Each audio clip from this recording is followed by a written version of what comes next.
Welcome to Donmar TV News Channel, mga nagbabagang balita sa buwan ng Setyembre. Huwag nyo na lang sasabihin sa iba, sekreto. Gusto ko itong presidente ito, tumakbong vice presidente sa kanyang tatakbo o pinatatakbo rin na anak na si Mayor Sara Duterte na presidente. Hindi po ba ang ganda? Duterte. Wala na. Patay na. Patay oposisyon pag tumakbo itong dalawang to. Alam nyo, ginawa na nila yan sa ginawa na po nila yan sa Davao. Mayor, si Presidente Duterte. Yung Vice Mayor niya, itong anak niya si Mayor Sara Duterte. Maniwala ba kayo? Nung nagtandem yung dalawa, wala nang tumakbo. Paano ba tatakbo? Wala. Hindi sila lalabas. Ganun katindi, kalakas. Kaya lang, alam niyo naman itong dalawang to, pareho ayaw tumakbo. But sabi ko nga kay Mayor Sara, just like your father, you have an appointment with history and a date with destiny. Hindi po ba? Ganyan ang nangyari kay Presidente noon. 10 taon nating niligawan, buinisit na tumakbo. Ayaw niya naman talagang tumakbo. Pero sabi ko wala talagang nakaano ka. Destinido ka. Wala ka nang magagawa. Bibigyan ko kayo ng kwento. Natandaan niyo si Presidente Duterte noon. Hindi na nga siya nag-file, di ba? And then, kailan ba yung filing noon? Tatandaan niyo ba yung buwan ng filing? Kasi yung sabi, October yata yun eh. October. Di ba yun eh? Sa mga inaasahan ng lahat ng kanyang mga tagahanga, hindi siya dumating dyan sa Comelec. Yung mga nandun sa Manila Hotel ako, nandyan na raw si Presidente. Hindi nila alam, nandun sa kwarto, nagmo-monitor ang radyo. Anyway, nung hindi na nga po siya tumakbo, ako nagmungkahin na substitution, baka pwede yan. Malay mo, baka magbago ng isip. And then,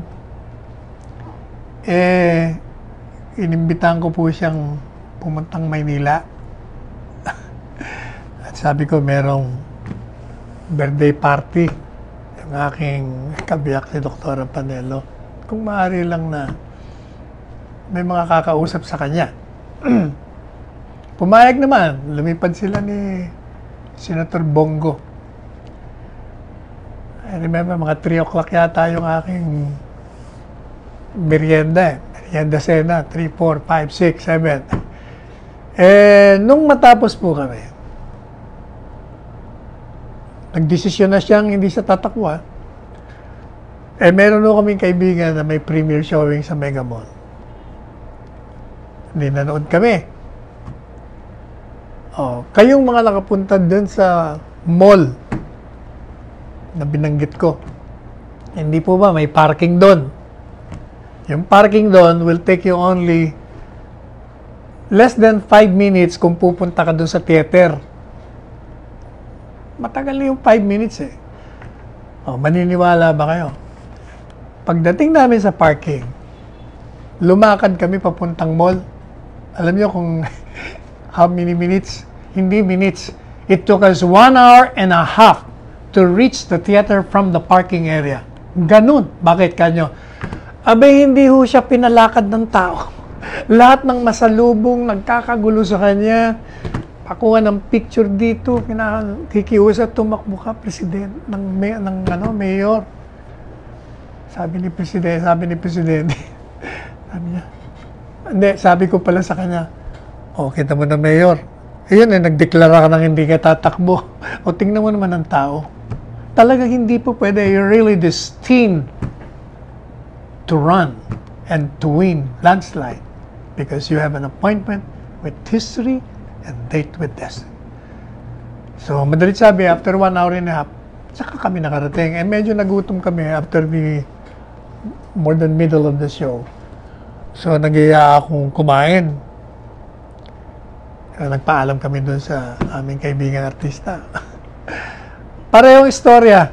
another 1 hour and a half going back to the parking area. Ganun po katindi. Kung baga, what I'm saying now is, kung talagang destinido ka, talagang wala kang magagawa. Sapagkat nakatala dun sa mga bituin, it's written in the galaxy of stars that you will be the president. Talagang wala kang magagawa. Kaya kung nakatala rin po sa mga bituin na si Sara Duterte magiging presidente at si Presidente Duterte ay tatakbong vice-presidente, wala. Maraming matutuwa. Ang malulungkot lang dyan si Presidente dahil ayaw niya. Ayaw niya rin tumakbo si Mayor Sara. Anyway, tingnan natin. Sabi nga ni Doris Day, que sera, sera. What will be, will be. Samantala, puntahan po natin itong mga reklamo. Talaga itong mga kritiko, wala nang magawa talaga. Yan namang pinapaganda nating Rojas Boulevard. Hindi po ba matatandaan nyo, inutusan ng Korte Suprema ang pamahalaan na ayusin ninyo yung environment. Madalit sabi, sumunod naman ng gobyerno. Ginawa ngayon yung buong Manila Bay. Kita nyo naman doon, ubod ng dumi, ubod ng baho. Lako, talagang masusuka ka. Nung pinagaganda na, dami naman nagre-reklamo. Bakit naman sa panahon ng pandemya? Talagang itong mga, wala talagang mapuntahan.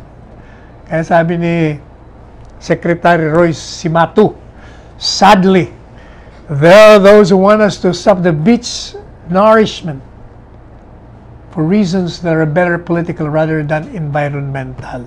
Kakalungkot daw na may mga taong gustong patigilin yung pagpapaganda nila ng Manila Bay, pagpapaganda ng beach, pero ang rason hindi naman environmental kundi politika. Kasi nga, malapit na eleksyon eh. Hindi pa na ipapapel lang lahat ng mga gustong madyaryo o matelevise. Sabi ni Secretary Roy, I'm not bothered. We are not bothered.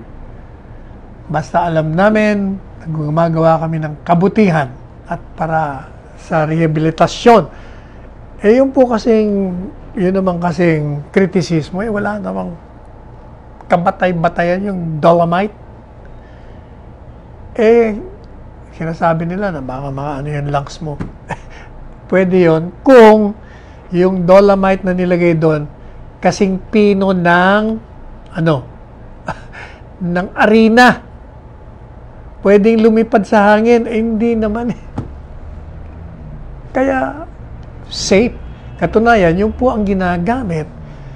Punta kayo doon sa Shangri-La sa Cebu. Punta kayo doon sa mga malalaking lugar na merong beach. Yun.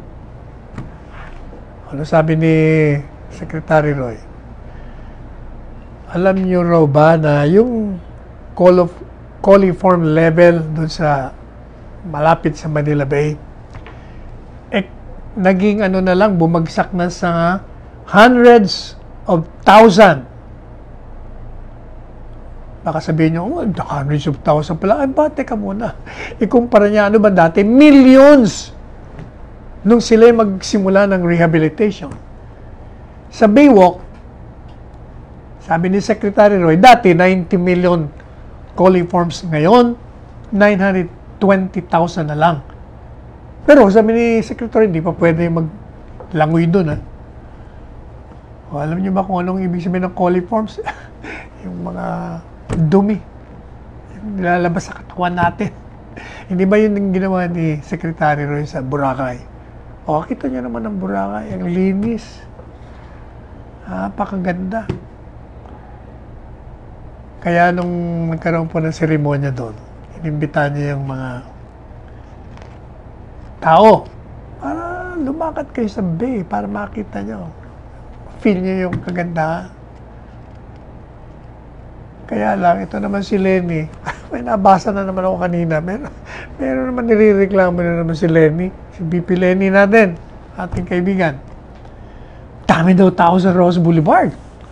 Nakakatakot tingnan kasi walang social distancing. Talagang siksik yung tao. Bakit nga naman? Kung ikaw ba'y nanawagan noon pa na kumari lang face mask kayo, mag-face shield, pag kayo nasa labas, social distancing kayo. Kung ikaw ba'y nanawagan, tumulong ka sa gobyerno, hindi puro na lang puna at batikos ang ginawa mo, pintas. Talagang walang mangyayari sa atin.